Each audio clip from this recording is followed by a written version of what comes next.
A lot of people think affording a house is simple. Save some money, find a good area, preferably close to work, and as long as you keep earning, just kick it. Doesn't sound complicated, right? Well, you couldn't be more wrong. There's a lot of homework to be done when purchasing a home, and it all boils down to how much you can truly afford. And no, it has a lot more to do than just money. But don't worry, we've done the homework. Set up practical examples using realistic salary ranges, considered mortgage rates and cost of living, and so all you have to do is sit back and relax. Speaking of mortgages, have you guys taken a look at the recent rates? It's crazy.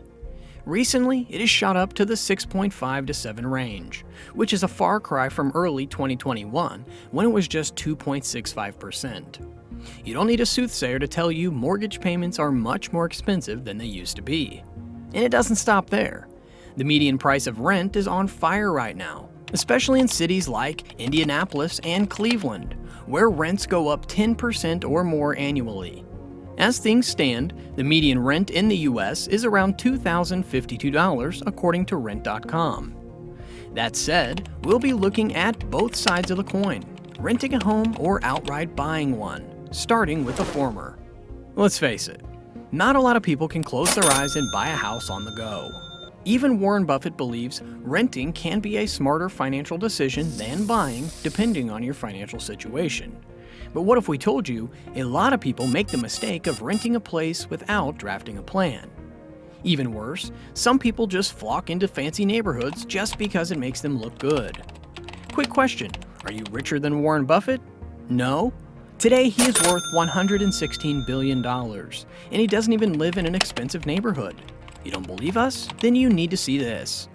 So why are you bending backward over a place you cannot afford?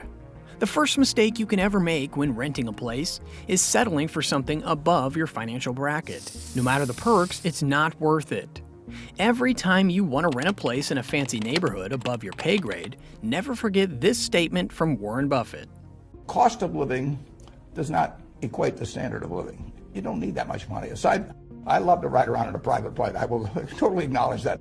And I wouldn't live better if I had 8 houses, if I had, a 400-foot yacht or anything of the sort. I've been on 400-foot yachts and I've been in a lot of fancy houses, but I'm in a house that I bought 55 years ago. It's warm in the winter, it's cool in the summer, it has everything I wanted, plus it has all kinds of good memories. My kids have good thoughts about it. I can't imagine living any better. I paid $31,500 for it. I could pay $31 million for a house, and it wouldn't do for me what this present house does. The second, however, is not following the 30% rule, despite how easy it is. Never heard of it before? It simply states that your rent should never exceed 30% of your gross income. If you make $30,000 in a year, that means you should earn a gross sum of $2,500 per month. In this case, your monthly rent should not be more than $750. Why? Because 30% of $2,500 is $750. But let's take things up a notch. Let's say you make $100,000 a year and in excess of $8,333 per month. If you apply this rule, your monthly rent shouldn't be more than $2,500. You're probably wondering why this rule is capped at 30%. Well, the answer is simple. The 70% gross income left gives you a buffer to afford other expenses like utilities, transport, unplanned expenditures, and more. In a letter written by Warren Buffett back in 2010, he wrote, "A house can be a nightmare if the buyer's eyes are bigger than his wallet." And we couldn't agree more. If you ignore this rule and end up paying up to 50% or more of your monthly income, how can you afford other things? You'll be choked up before the next payday. That being said, there are some issues with the 30% rule. To start with, it doesn't consider your other financial obligations like credit card debt, auto loans, or student loans. Let's say you live in North Carolina and you earn $70,000 before taxes. Per month, that should be $5,833. With 30% off for rent, you'll be paying $1,749. But here's where things get a bit shaky. After taking $1,370 for federal and state income tax, Social Security, and Medicare, you will only be left with $2,714 to spend until your next paycheck. That may seem plenty, But what if you've got to pay $500 for your credit card debt? Can you see how fast your takeaway income can shrink? That's precisely why Warren Buffett advises us all to avoid credit card debts. I would say, avoid credit cards. Just forget about them. We're in various businesses that issue credit cards. The American public loves credit cards. But if you start revolving debt on credit cards, you're going to be paying 18 or 20%. And you can't make progress in your financial life going around borrowing money at 18 or 20%. Another issue we have with the 30% rule right now is that median rent is $2,052 per month as opposed to the annual median income of $57,406. If we divide that by 12, we get $4,783, which means there's a huge disparity between what people can afford and what they make. But don't despair. The 30% rule is still your best bet in checking your affordability status, especially if you're debt-free. Now that that's settled, let's dive into housing and the rules you need to follow when buying a home. Guys, when considering the affordability of purchasing a home, there are two main financial rules that you can apply. The first is what we call the 28-36 rule, while the second is the 30-33 rule. Let's start with the first one. The 28-36 rule states that to qualify for a mortgage, your monthly mortgage payment should be less than 28% of your monthly gross income. Let's say you earn a gross income of $70,000 annually and $5,833 per month. Here, your mortgage payment should not be more than $1,633 monthly. As for the 36, this implies your monthly mortgage payment, including all of your debts, must be less than 36%. However, you should remember that just because you're qualified for a mortgage doesn't exactly mean you can technically afford it. You see, banks are only concerned about whether or not you can make the payment. They don't really care about your comfort. To know if you can afford a mortgage, you can try adding up all housing-related payments like mortgage, interest, property taxes, and insurance. And if they're all under the 30% of your net income, then you have a lot of room to save and invest. However, this solution may be unrealistic if you live in cities with a higher cost of living. Moving on, let's cover the 30-33 rule that is broad enough to tell you how much of a house you can truly afford. The initial 30 of this rule suggests limiting your expenses to 30% of your gross income for all housing payments, including mortgage, property taxes, and insurance. You see, when mortgage rates are lower, it translates to a higher affordability for a home, given lower interest rates result in lower mortgage payments. For a $400,000 mortgage at a 4% interest rate, the monthly payment would be about $1,910. But if we bump that up to 7%, the monthly payment for the same $400,000 mortgage would now be around $2,663. We admit the premier part of this guideline is quite the challenge, but it's worth adding that it does a fantastic job of keeping your expenses in check. It shows you what you genuinely can afford while ensuring funds are still kept for additional expenses. Funnily enough, stretching your monthly payment to around 40% of your gross income may be feasible even in high cost of living areas, but that will mean you have to be extremely careful with just how much money you spend. The thing is, if you make more money, let's say around $500,000 annually, you could probably spend more of your gross income on a house. Why? Because as your income increases, the cost of living is typically capped or fixed in relation to other salaries. A person earning $500,000 annually might find equal satisfaction in spending the exact same amount of money as someone else in the $150,000 bracket spends every month.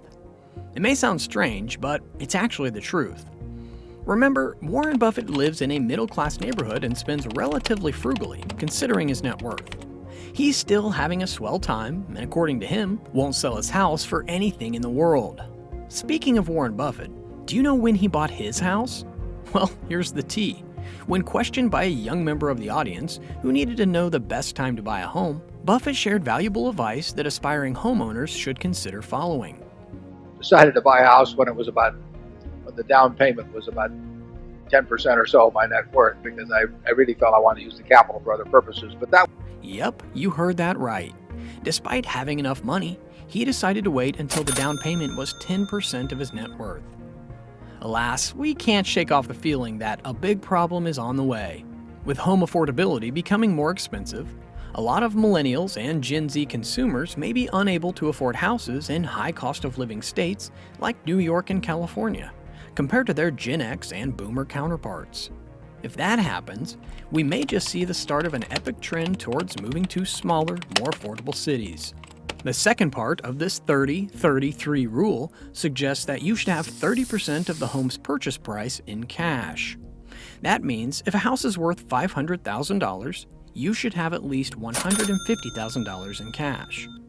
Are you wondering why it is 30 and not 20%, given that the latter is the standard down payment in America? Well, the additional 10% serves as an emergency escape for unforeseen expenses like repairs and maintenance. And the best part? The reserved funds will help you avoid private mortgage insurance. Just in case you had no idea, PMI, or private mortgage insurance, essentially safeguards the lender in case you fail to make your mortgage payments. This insurance is applied to anything with less than a 20% down payment, and it adds an annoying small fee that can add up over time. Sometimes, though, you might not have a choice and can only afford a 10 to 15% down payment based on your finances. With rent prices increasing and everything becoming more expensive, having an emergency buffer while still renting is tough. The urge to invest your savings into the market will always be there, but instead of risking it all, why don't you just keep the cash in a high-yield savings account that could give you decent percentages? Now, there is a countermeasure though. If you honestly doubt you'll be able to save up for a house down payment in 5, 7, or even 10 years or longer, you might want to consider putting that money into the market. After all, Warren Buffett always believes we should never depend on a single income.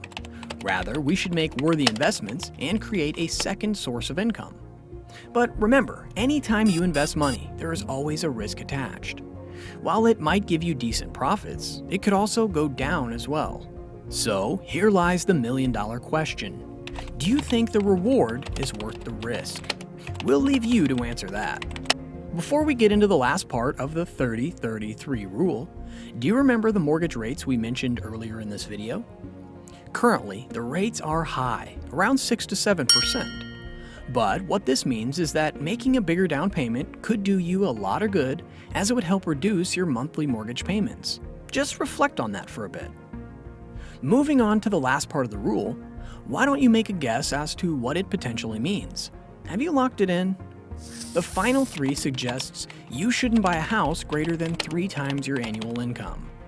That said, if you make $150,000 a year, that means you shouldn't buy a house that's up to $450,000 in value. But again, this final guideline will be hard to implement, especially if you live in states with a high cost of living, like California for instance, where the average house price of a single-family home is up to $859,800. Putting that into perspective, you'll need to make around $286,600 annually, which is over $23,000 monthly. You don't need a fortune teller to tell you that's pretty high. Think about it. How many people even make that in a year, especially when you remove taxes and debts? To do that, you'll need a job with nice pay and no annoying debt to drag your finances down. Then again, saving up to 30% of your home's purchase price in cash can also be quite the challenge, especially when you are balancing rent or other housing costs. Everything is highly situational and based on a lot of factors like your city of residence, existing debts, income, savings, and more. Realistically, the only way you can satisfy this 30-33 rule down to the letter is if you combine your income with a partner, or you're just loaded with a lot of extra money. However, should you be able to meet the rule, you deserve a big pat on the back, as it means your financial game is in tip-top condition. But the journey doesn't end there. In the world of finances, nothing should be taken for granted. And in this case, just because you can afford a comfortable home in some of the most expensive cities to live in, doesn't mean you should be financially careless. Remember, Buffett always says, if you buy things you don't need, soon you will have to sell things you do.